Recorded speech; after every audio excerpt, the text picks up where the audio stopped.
Yürüymen devran sürüp dadamның sayesinde. Dadam ömür yollarım, seltenetlik dollarım, kökке yeter kollarım dadamның sayesinde.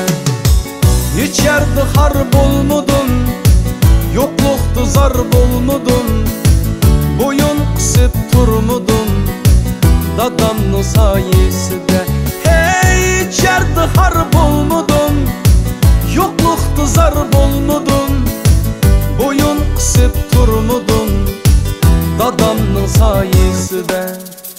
Dadamның sayesinde, dadamның sayesinde, yürüymen devran sürüp dadamның sayesinde. Dadamның sayesinde, dadamның sayesinde, yürüymen huzur sürüp dadamның sayesinde.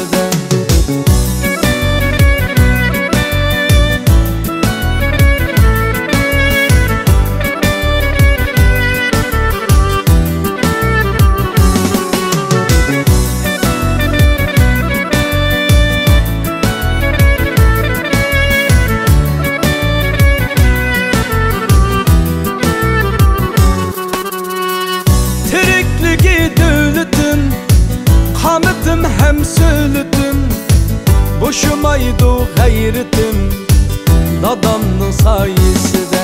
Hey, tirikliği dövlüdüm, kanıtım hem söylüdüm, boşumaydı gayretim dadamның sayesinde.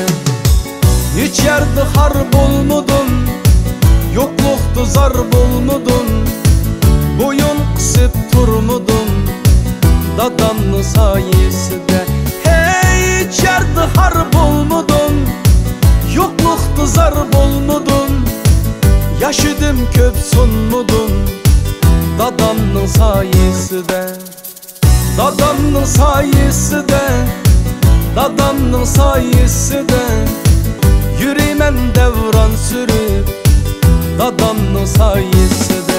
Hey, dadamның sayesinde, dadamның sayesinde, yürüymen huzur sürüp dadamның sayesinde.